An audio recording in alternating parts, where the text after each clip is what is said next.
Muy bien, muchas gracias nuevamente. Es un placer estar nuevamente en Málaga. Creo que es un lugar sinceramente ideal para hacer congresos en relación con otras localizaciones que estamos viendo últimamente. Y bueno, la verdad que me motivó mucho cuando José me invitó a dar esta charla, porque la verdad que del tiempo que llevamos haciendo estereoelectroencefalografía en el hospital, tenemos una buena experiencia acumulada y yo creo que es interesante también conocer lo que estamos haciendo aquí, que en algunos aspectos es bastante semejante a lo que se hace en centros en el extranjero. Esto ya lo reflejó José. Hay tres formas de estimulación cortical, fundamentalmente. La intraoperatoria, que la realiza el neurocirujano, los típicos estudios de Penfield para localizar una función, pero en este tipo de estudios las crisis son elementos indeseados y de hecho muy indeseados porque cuando un paciente tiene una crisis intraoperatoriamente, primero es difícil registrarla porque generalmente no tienen electrodos de registro, solamente de estimulación, y segundo que si es una crisis con generalización o si hay que aplicar alguna droga intraoperatoria, el paciente no va a poder continuar, digamos, con la monitorización de la misma manera. Los subdurales, que es la escuela clásica americana, la realiza el epileptólogo, está hecho destinado a estudiar funciones corticales de la convexidad, pero no tanto de la profundidad, porque estos electrodos son difíciles de localizar en esta zona, y las crisis son también no deseadas dentro de la monitorización electrofisiológica. Por último, la SEG, que la realiza el epileptólogo, en donde se realiza la estimulación de crisis como primer objetivo probablemente del mapeo que se realiza en los pacientes, pero en los cuales también se puede estudiar funciones corticales y también profundas, aunque no con el mismo grado de definición que se puede lograr con los electrodos subdurales en la corteza cerebral. Cada uno de estas tres metodologías tienen parámetros electrofisiológicos, tanto de amplitud como de tipo de frecuencia, que son completamente diferentes unos de otros y hay que conocerlos en detalle, digamos, cada una de las técnicas. Uno de los problemas más acuciantes que yo veo cuando uno emplea estereoelectroencefalografía es que uno puede colocar electrodos que van a distintos puntos del cerebro y vamos a poder registrar la actividad que se localizan en esos electrodos. Pero si yo no tengo un electrodo colocado exactamente en el punto donde se está generando la actividad, no la voy a registrar. Y por lo tanto, si no tengo este electrodo, puede ser que yo comience a ver una actividad en un electrodo que está distante y que sean crisis propagadas. Esto ocurre mucho y es una diferencia con lo que son los registros de electroencefalografía de superficie, en que podemos tener, digamos, estimaciones volumétricas. En la estereoelectroencefalografía, olvídense de la volumetría. Probablemente es un tema de conducción, de crisis y de localización en el punto donde se encuentra el contacto. Pero podemos tener un electrodo pasando a medio centímetro de donde está el foco y si no lo tenemos en el lugar, no lo vamos a registrar. Y probablemente vamos a registrar una propagación de la actividad. La definición de los eventos que tenemos que tener muy clara para cuando hablamos y analizamos estos fenómenos es los síntomas corticales de estimulación, nos van a hablar de la zona elocuente. Las auras estimuladas es también zona elocuente, pero que se produce durante las crisis, va a ser la zona sintomatogénica, y si bien tienen un carácter localizatorio, que es un carácter importante, el problema es que si esta zona sintomatogénica es producto de una propagación que puede ser silente, puede que nos lleve a error en el tema de la localización de la generación de las crisis. Lo que son las crisis eléctricas, tenemos crisis eléctricas subclínicas que no producen semiología, sin embargo, para decir que son subclínicas tienen que ser examinadas, o sea, el paciente tiene que ser examinado durante la crisis y si no tiene síntomas, recién ahí podemos decir que son crisis subclínicas, si no, son crisis no evaluadas, ¿de acuerdo? Dentro de la clasificación. Las crisis a su vez electroclínicas son las crisis típicas, que son las que observamos en los pacientes que tienen un correlato electrofisiológico y semiológico, que a su vez hay que dividir entre crisis típicas y crisis atípicas en un paciente. Y la postdescarga, que es un tipo de actividad eléctrica repetitiva que se produce después de una estimulación, que tiene como característica que no evoluciona y que no produce en clínica. Y estos elementos son tremendamente importantes tenerlos claros de la identificación electrofisiológica para no caer en error. Y el kindling es un fenómeno de epileptogénesis secundaria que ya todos vosotros conocéis, pero es muy importante saber este concepto, comprenderlo, digamos que probablemente se producen cierto tipo de epilepsias, sobre todo con el paso del tiempo, porque es muy posible que estemos estimulando algunas zonas que tienen un umbral epileptógeno más bajo, que van a producir crisis, pero probablemente no sean el verdadero origen de la epilepsia que tiene activa el paciente en ese momento. ¿Cuál es la metodología de estimulación que nosotros seguimos en el hospital? Primero, utilizamos onda pulso bifásico, onda cuadrada y estimulación bipolar contigua. También se puede hacer estimulación monopolar, pero nosotros no lo utilizamos solamente la bipolar. Y la alta frecuencia se caracteriza por esto, utilizamos 50 hercios en comparación a 1 hercio que es la de baja frecuencia. La morfología es parecida, pero veis que esta tiene un ancho de onda bastante menor que la de baja frecuencia. La intensidad es la misma y esta es la otra gran diferencia, que es la duración del estímulo. 5 segundos es la de alta frecuencia y 40 segundos es la de baja frecuencia. Y las postdescargas, como digo, es un fenómeno indeseado e implica generalmente tener que bajar la estimulación, la intensidad de la estimulación que estamos realizando en una determinada zona. ¿Cuál es una gran diferencia? Yo sinceramente no le veo una gran ventaja a la estimulación de baja frecuencia. Los franceses dicen que es mejor para estimular el hipocampo, pero realmente donde se estimulan con estimulaciones de baja frecuencia también se pueden estimular crisis con estimulaciones de alta frecuencia. La única ventaja que podría tener es que si uno quiere analizar en detalle el patrón electroencefalográfico, al haber una distancia entre un segundo y otro, uno podría establecer mejor cuál es la morfología del inicio electrofisiológico de una crisis estimulada versus una crisis que puede quedar oculta por una estimulación a alta frecuencia. Pero sinceramente otra ventaja no veo para estos dos tipos. ¿Qué es lo importante que tenemos que tener para analizar el significado clínico de las crisis estimuladas? Tenemos que dividirlas en dos grandes tipos, que como ya dijimos que son las típicas y las atípicas. La típica tiene que tener exactamente la misma semiología que presenta el paciente en sus crisis habituales, registradas por nosotros, y el mismo patrón estereoelectroencefalográfico de las crisis espontáneas.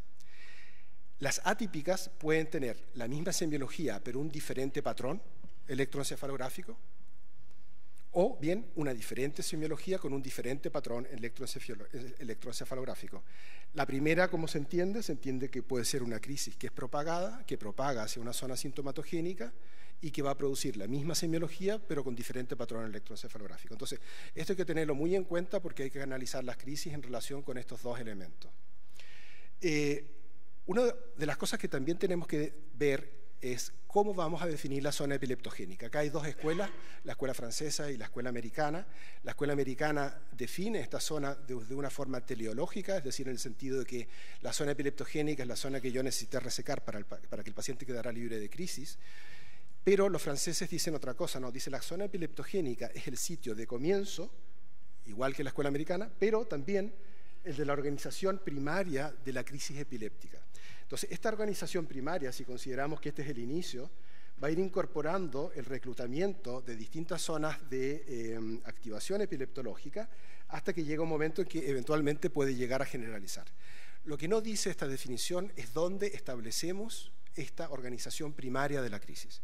Y eso depende un poco de la experiencia del epileptólogo, establecer hasta qué punto es necesario, porque esto nos va a definir qué tenemos que resecar en el tejido cerebral. O sea, dónde consideramos que es la región cerebral que se ha ido propagando paulatinamente para que ese paciente quede libre de crisis después de una cirugía. Esta es la definición que utilizamos nosotros actualmente. Dentro de la metodología de implantación hay una cosa, también los centros dividen, digamos, sus metodologías, pero nosotros lo que hacemos es hacer la planificación en el cerebro volumétrico, de la imagen volumétrica del paciente con 3D Slicer, hacemos el TAC post-implantación, hacemos la fusión de la resonancia con el TAC y en el 3D Slicer también, y por último hacemos un test de PLOT. El test de PLOT significa un registro electrofisiológico en lo cual nosotros descartamos los electrodos que están en sustancia blanca versus los que están en sustancia gris, medidos eléctricamente, no radiológicamente, eléctricamente. Y posteriormente, en la escuela, como yo lo hago por lo menos, es una reducción de los FAES primero para obtener las crisis espontáneas, porque le seguimos dando un valor cualitativo mayor a las crisis espontáneas que a las crisis estimuladas, porque tienen más confounding.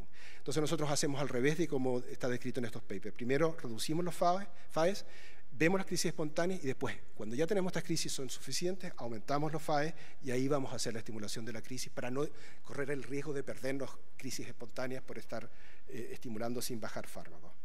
Este es os lo recomiendo, el programa es un poco complicado empezar a usarlo, pero es un programa sumamente útil porque primero que es freeware y segundo que se pueden hacer muy buenas fusiones tanto de PET con resonancia como segmentación con FreeSurfer y permite la obtención de un tipo de imagen multimodal en la cual podemos utilizar segmentaciones, podemos utilizar el PET y saber con gran exactitud cuál es el contacto, la zona donde se encuentran cada uno de los contactos correspondientes a cada electrodo de la implantación. Esto nos va a permitir posteriormente tener el análisis del patrón electroclínico de la crisis y la recomendación. Primero os muestro una aura típica estimulada. Esta es una paciente que tenía un ictal splitting. Como sabéis, es una semiología muy poco frecuente. Nosotros estimulamos en esta paciente la corteza entorrinal y en este caso reproducía exactamente la semiología de las crisis espontáneas, en la cual la paciente necesitaba escupir durante la estimulación y al mismo tiempo entonces esto nos da un elemento, pero esto no es una crisis, sino que es simplemente una forma de mapeo cerebral de una semiología infrecuente. En este caso era una ayuda para el caso del paciente. Os voy a mostrar la paciente que tenemos esta semana, que era más fácil, digamos, de presentarla. También es una paciente parecida a la que presentó José, es una epilepsia del lóbulo temporal, con cognición normal, con una resonancia magnética sin alteraciones. Ese es el esquema de implantación que empleamos en la paciente. Y fijaos arriba, vais a ver una crisis estimulada en la amígdala de esta paciente. Y la evaluación al lado, a pie de cama, que hay que hacer para saber cuál es el correlato clínico de la actividad electrofisiológica que subyace a la clínica. Tratad de recordar, por favor, el patrón eléctrico de la paciente.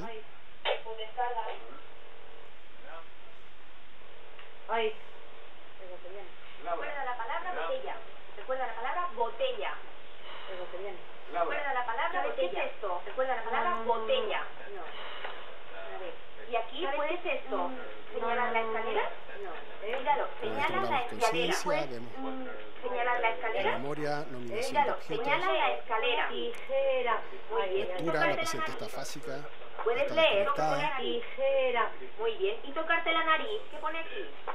Tócate la nariz. ¿Y no puedes hacer lo que pone aquí? ¿Qué Ahí pone la puede aquí? leer ¿Qué pone? nuevamente. Cierre los ojos. ¿Y no puedes hacer Pero no lo que se pone ve aquí? la ¿Cómo página. se llama? ¿Qué pone? ¿Esto cómo se llama? Repite, carro. Carroza. Repetición, puede repetir, pero no nominar. Repite, carro. ¿Y esto qué es? Carro, carroza. Carroza. Muy bien. ¿Y esto qué Nuevamente es? parafases. Esto es de Y como ves, ahí ya la crisis termina, pero A ver, sigue tócate teniendo la nariz. actividad, digamos, Sí, de tipo una naranja de la proyectal. Fijaos esta Tócate la nariz. Tócate la nariz. segunda crisis estimulada. Esta vez la estimulación no es en amígdala, sino es corteza temporal neocortical. Fijaos el patrón eléctrico. ¿Notas algo? No. ¿Qué tal? Vamos a la vida. Está todo tranquilo. ¿Notas algo? Fijaos cómo la crisis va evolucionando. Vamos a ver la mano. Chocolate. Recuerda la palabra chocolate. ¿Dónde está la ¿Sabes qué es esto? Recuerda la palabra chocolate. Recuerda la palabra chocolate. ¿De qué? ¿Sabes qué es esto? ¿Ves? Muy bien, puedes tocarte la nariz. Vale. ¿Esto qué es? Una pelota ¿De qué? de dibujo. ¿De? La pelota para jugar. Vale. ¿Y el color? Amarillo. Muy bien. Lili. ¿Me podrías señalar el cactus? Limón. ¿De qué color? Muy bien. ¿Y me podrías Amarillo. decir todo de la fila de abajo? ¿Ok? ¿Me podrías señalar el cactus? Entonces, esta es una crisis Vale, muy bien. ¿Y me puedes decir clínicamente todo de la fila de diferente abajo? y eléctricamente diferente que la otra. O sea, esta segunda crisis no nos sirve para definir la zona epileptógena y lo consideramos simplemente como un epifenómeno de la estimulación. No sabemos si es un tejido patológico, es posible, pero no la utilizamos para definir la zona epileptógena. Entonces, esta es la gran diferenciación que hay que hacer entre lo que son las crisis típicas y las crisis atípicas. Señala la pelota. Os voy a presentar muy brevemente la casuística nuestra del Hospital del Mar entre 2011 y 2019, 73 pacientes implantados, de los cuales son 67 estereoelectroencefalografías y 10 subdurales. Del 57% de estos pacientes son lesionales y el 62% se encuentran en Engel 1 y 2 después de cirugía. Este es el flowchart de los pacientes. Como veis, 57 pacientes recibieron estimulación eléctrica cerebral, de los cuales se han realizado 30 resecciones, 20 radiofrecuencias por termocoagulación, 2 laser ablation y 3 no han llegado a cirugía todavía, no han llegado a cirugía porque no presentaban un patrón, digamos, o sea, un diagnóstico clínico conclusivo que se pudiera recomendar una cirugía en estos pacientes.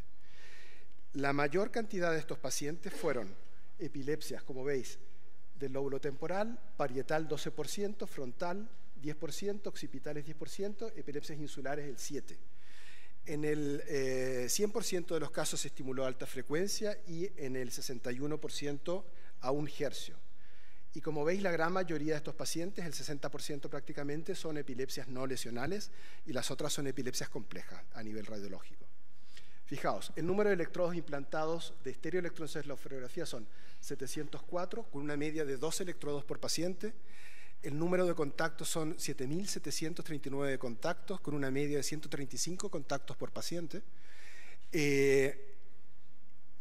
Y el número de contactos estimulados durante los estudios son 4.111 contactos estimulados, de los cuales se estimularon una media de 72 por paciente.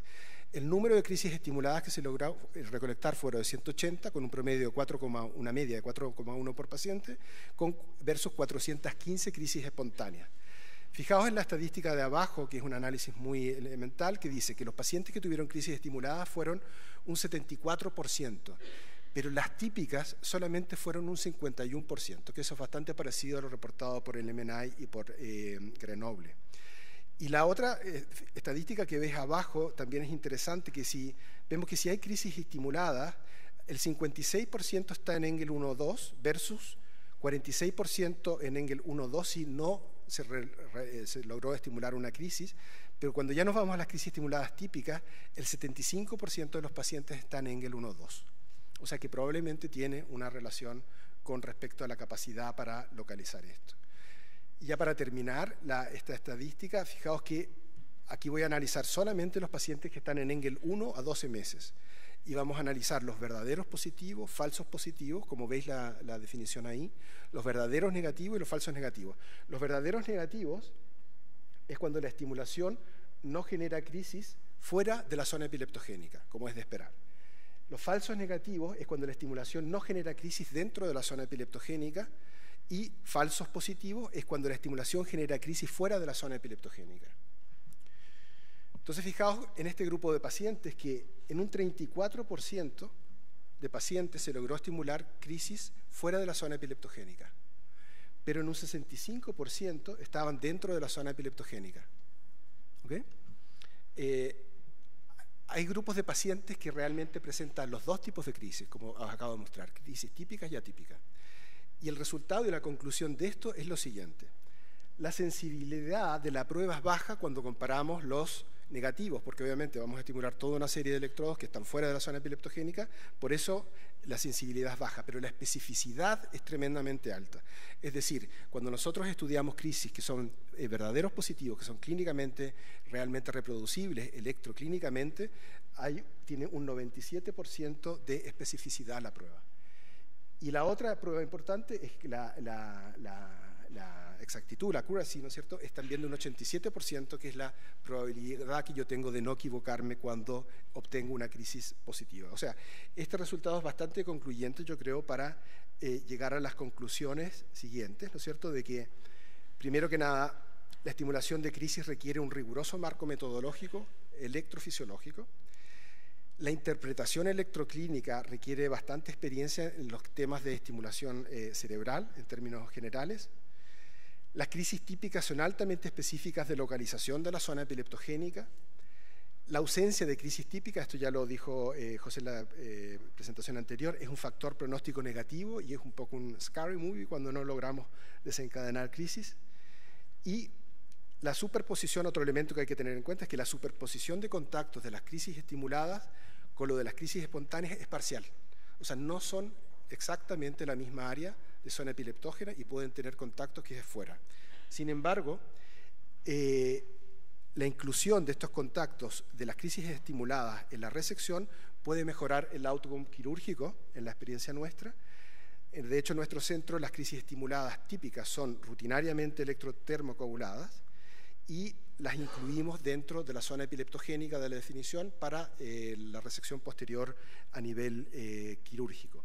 Y por último, lo mismo que dijo José, hay que tener mucho cuidado con las crisis estimuladas en el hipocampo, porque es una estructura muy epileptogénica y si tenemos zonas epileptogénicas cercanas al hipocampo, puede que la primera manifestación clínica sea realmente una crisis temporal, pero no se estén generando en el temporal y si nosotros nos equivocamos al estimular y vemos la misma semiología, creer que realmente se genera ahí. Con esto ya termino la charla y esta es la unidad de epilepsia nuestra, el Hospital del Mar. Os agradezco en nombre del equipo de epilepsia y gracias por vuestra atención.